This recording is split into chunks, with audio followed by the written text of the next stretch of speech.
एक साहसी और संतुलित युवक अपने कॉलेज के दिनों में सुमित्रा के साथ एक अजीब रिश्ते में था। वह भूतिया कहानियों को मानता नहीं था, लेकिन उसकी जीवन की तबाही उसे एक रात को छू गई। राजेश की मौत के बाद उसका आत्मा कहीं और गई नहीं थी, बल्कि वह लौट आया था और सुमित्रा को पास बुलाने का प्रयास कर रहा था। राजेश की आत्मा, जो अपने अधूरे प्यार की वजह से किसी भी हद तक जा सकती थी, अब एक अदृश्य शक्ति के रूप में उसके पीछे थी। सुमित्रा अपनी नई जगह में हर रोज राजेश की आवाज़ सुनती थी। रात के अंधेरे में उसकी चीखें और रोने की आवाज़ घर को घेर रही थी। सुमित्रा, जो अब एक विचलित और डरी हुई स्थिति में थी, राजेश के पीछे चलने के लिए मजबूर हो गई थी।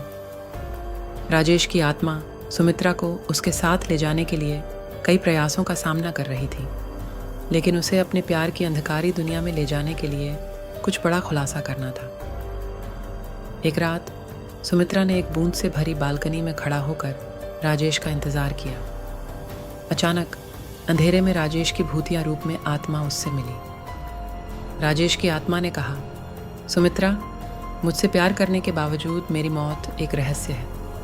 मेरे साथ बीते हुए समय में कुछ अजीब हुआ है और मुझे आत्मघाती बना दिया गया है। सुमित्रा ने चौंकर कहा, तुम्हारे साथ क्या हुआ राजेश?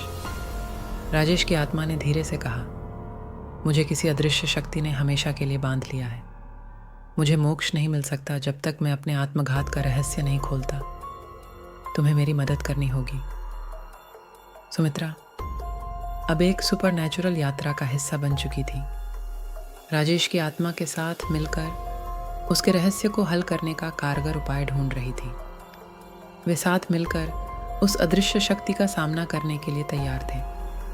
सुमित्रा ने अपने प्यार राजेश की आत्मा को साथ लेकर शहर के पुराने मंदिर में पहुंची, जहां वे उस अदृश्य शक्ति से मुकाबला करने के लिए तैयार हुए। उनकी यात्रा में रहस्यमयी घटनाएं और आत्मिक उत्कृष्टता थी, जो सच्चे दर्शकों को अचंभित कर देती थी।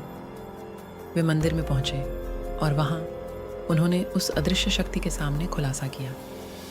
यह शक्ति एक पुराने शपथ के कारण उन्हें परेशान कर रही थी और उसने राजेश की आत्मा को अपने बंधन में बांधा हुआ था। सुमित्रा ने धैर्य से और भक्तिभाव से उस शक्ति को प्रसन्न किया और उसे राजेश की आत्मा को मुक्ति देने का आदान प्रदान बताया। शक्ति ने अपने बंधन को खोला और राजेश की आत्मा ने धन्यवाद अर्पित किया। उस रात मंदिर में एक अद्वितीय प्रकाश चमका और राजेश की आत्मा शांत रही थी। इस अद्भुत यात्रा के बाद शहर की बातें हमेशा राजेश और सुमित्रा की भूतपूर्व लव स्टोरी के रूप में याद की जाती रहीं। एक रात की बात जो सुपरनैचुरल स्पंदन और रोमांटिक साहस का एक अद्वितीय मिश्रण बना देती थी।